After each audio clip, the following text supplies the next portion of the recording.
Oi, gente, eu sou Rosângela Pereira, analista do Seguro Social, e hoje estou aqui para falarmos sobre a solicitação de atos cadastrais perante o CNPJ, em especial para as entidades do terceiro setor, ou seja, para aquelas entidades sem fins lucrativos.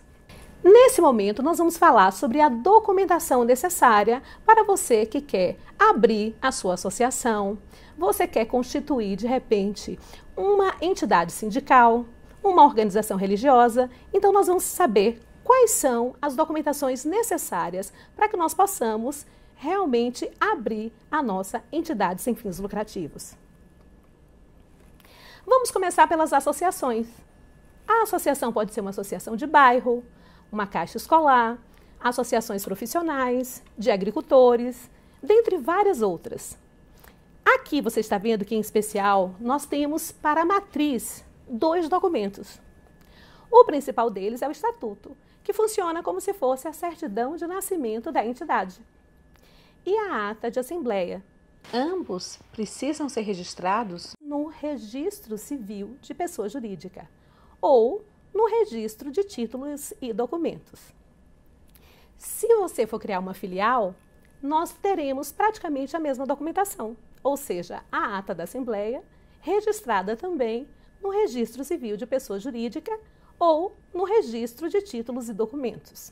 As associações, elas também precisam ter a documentação necessária para poder praticar atos de inscrição no CNPJ. Convém que o endereço conste, no mínimo, na ata de constituição.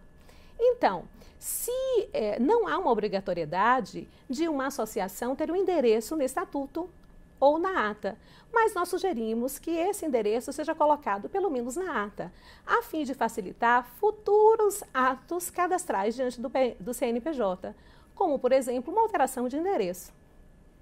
Se a matriz e a filial forem em municípios diferentes, nós entendemos que deve haver um duplo registro, ou seja, no município onde tem a matriz, nós vamos fazer o registro, e também no município onde nós vamos criar a nova associação, que no caso será a filial.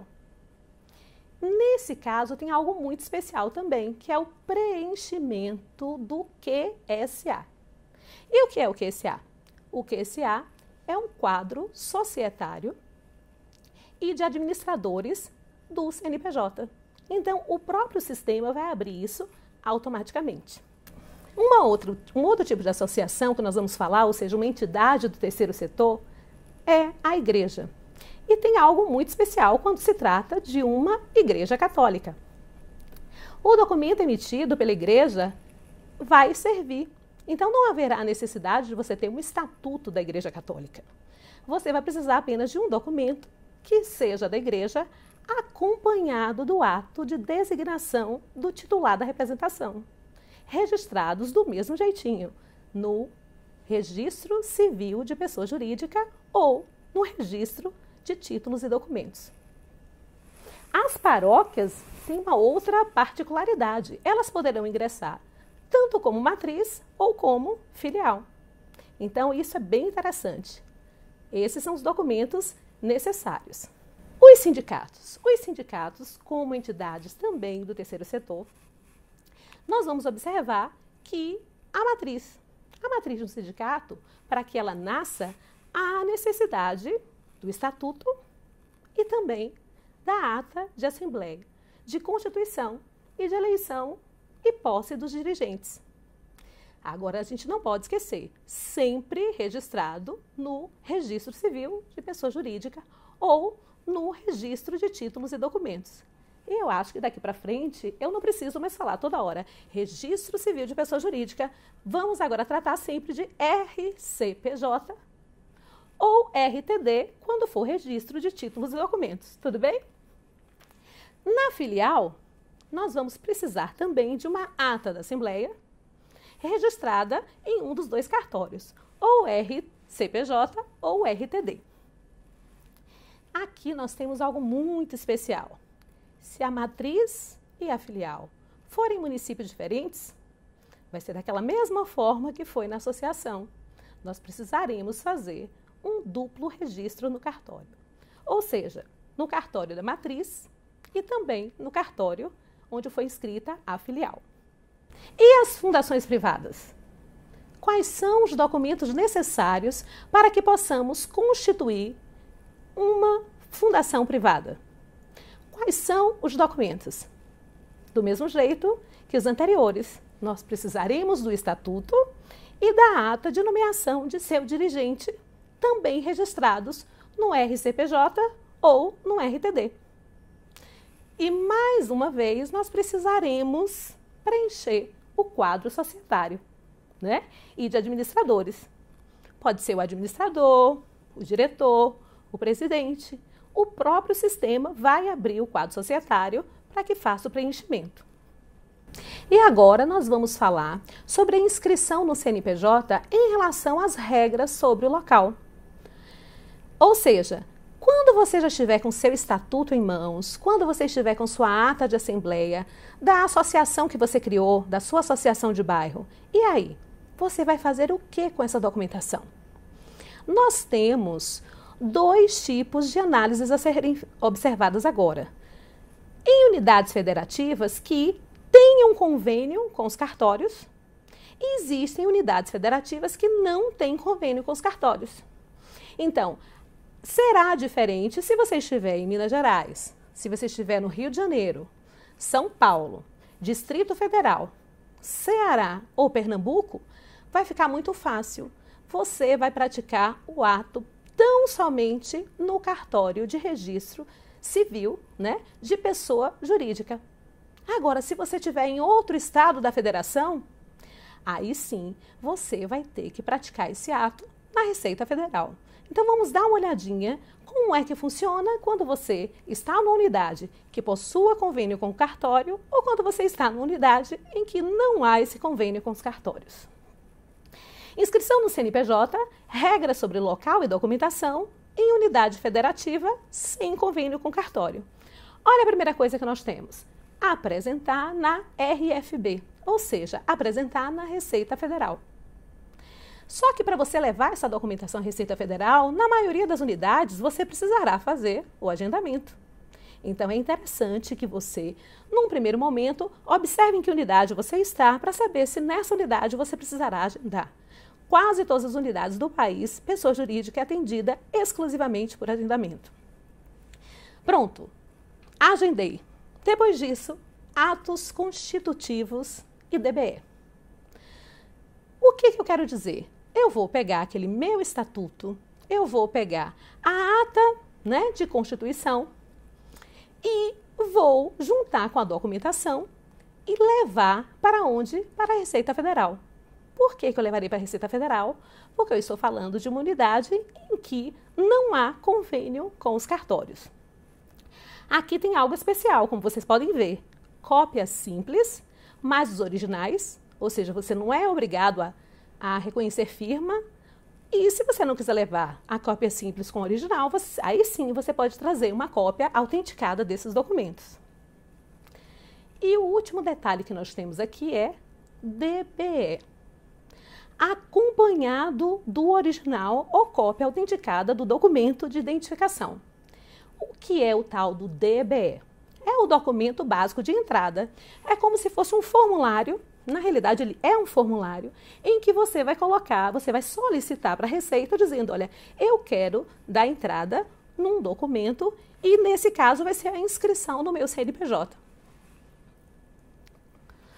Nesse momento, a gente vai falar agora de lugares onde há esse convênio. Como eu falei para vocês, se você estiver no Ceará, Pernambuco, São Paulo, Rio de Janeiro, Minas Gerais ou Distrito Federal, você não precisará ir a uma Receita Federal. Você poderá praticar esse ato diretamente no cartório.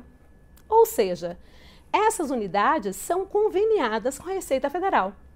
Então, olhe qual é a primeira parte. Você já vai apresentar-se onde? No RCPJ, ou seja, no Registro Civil de Pessoa Jurídica. Com o quê? Aqui já está dizendo para a gente também. Com os atos constitutivos, que são, em geral, o estatuto e a ata, acompanhado de quê? Do mesmo DBE, O que é o DBE? O documento básico de entrada. Ou seja, você está pedindo a sua inscrição no CNPJ. Os documentos originais, que também serão registrados. Afinal de contas, você acabou de fazer o seu estatuto, acabou de nascer a criança chamada, a sua associação, e em seguida você vai apresentar tudo isso no próprio cartório, onde há um convênio. E a última observação que nós temos aqui é que DBE não há necessidade de reconhecimento de firma. O que significa dizer que se eu já estou dando entrada naquele momento no cartório com o meu estatuto, com a ata de registro, e com o DBE, esse DBE não há nenhuma necessidade de a gente pedir uma firma reconhecida. A pessoa assinará lá na hora mesmo. Num resumo, nós temos essa tela aí que demonstra para a gente que é muito simples esse início. Ou seja, a inscrição no CNPJ, as regras sobre local e documentação poderiam ser resumidas como estamos nessa tela aí. No centro nós temos o quê? Inscrição no CNPJ. Então, para fazer essa inscrição, lá em cima tem o nome DBE, ou seja, o documento básico de entrada, acompanhado do ato constitutivo, que pode ser o estatuto, que é geralmente o estatuto, mais a ata de assembleia. Eu vou apresentar onde? Na Receita Federal, naquelas unidades, que não possuem convênio com a Receita, ou vou apresentar no RCPJ, que é no Registro Civil de Pessoa Jurídica, quando naquelas unidades federativas em que a Receita há um convênio com elas, E o documento de identificação são os documentos que podem ser exigidos pelo próprio Registro Civil de Pessoas Jurídicas, que em cada unidade do país pode ser diferente. Nós não podemos dizer que a mesma documentação solicitada na Bahia vai ser a mesma solicitada, por exemplo, em São Paulo ou Minas Gerais. Mas o ideal é que a gente sempre lembre que, se eu vou fazer inscrição em unidade conveniada, eu vou direto ao Registro Civil de Pessoa Jurídica. Se eu vou fazer uma inscrição em unidade federativa em que não há um convênio, eu vou para onde? Eu vou para a Receita Federal. O fluxo, em resumo também, da inscrição no CNPJ requer o conhecimento de algo muito interessante, que é a chamada consulta prévia de viabilidade. O que é, em poucas palavras, essa consulta prévia de viabilidade? Já imaginou, se a gente quer criar uma associação, nós nos juntamos numa determinada unidade e, de repente, são 20 pessoas, e vão criar uma associação de músicos. Músicos que trabalham com bateria, trabalham com piano, é quase que uma orquestra sinfônica. E a gente quer criar essa associação, só que a gente não percebeu que no endereço que a gente idealizava criar essa associação é ao lado de um hospital. Já perceberam? Se a gente começasse a fazer todos os atos cadastrais, já fiz o estatuto, a ata já foi aprovada, já registrei no cartório e, de repente, só depois nós soubéssemos que ao lado do lugar onde a gente quer criar a nossa associação tem um hospital. E o hospital tem uma legislação específica em relação ao silêncio. Então, existe a chamada consulta prévia de viabilidade. Será que o lugar onde onde a nossa associação deseja ficar sediada, é possível a gente realmente conseguir? Então, antes mesmo de nos darem esse CNPJ, esse estudo prévio será feito. E, geralmente, quem faz essa consulta prévia é a prefeitura. A prefeitura que também estiver também vinculada, conveniada aos órgãos da Receita. Aí nós temos aqui, consulta prévia de viabilidade realizada na prefeitura. Encaminhei algumas perguntas, geralmente eles colocam algumas perguntas básicas. Qual é o endereço? Qual a natureza da atividade que você quer exercer? Então, a gente encaminha essas respostas para a unidade. Quando nós encaminhamos, essas perguntas que foram feitas vão ser encaminhadas com as nossas respostas para onde? Para a prefeitura. E a prefeitura vai dar um feedback dizendo, olha, tranquilo. Você não quer fazer essa sua associação de músicos? Fique tranquilo. Nessa rua não tem hospital. Olha, ela já está tranquila, já está te dando ok. Geralmente o cartório vai dizer, olha, não existe nenhuma associação de música naquele município com aquele mesmo nome. Então, quando você tiver esse dedinho aí, ó, tá vendo esse ok, a gente pensa naquela mãozinha assim. Então, é como se o próprio portal antecipadamente já te dissesse, olha, num primeiro momento, numa análise prévia, nós estamos dizendo que há sim uma possibilidade de você fazer a sua inscrição no CNPJ. E quando essa consulta de viabilidade vem com não ok, significa que você vai precisar o quê? Vai precisar verificar no sistema qual foi a pendência, ou seja, qual foi a orientação, qual foi a mensagem que chegou até você para dizer por quê que não é viável, por que não será possível você criar a sua associação naquele endereço e fazendo aquela atividade.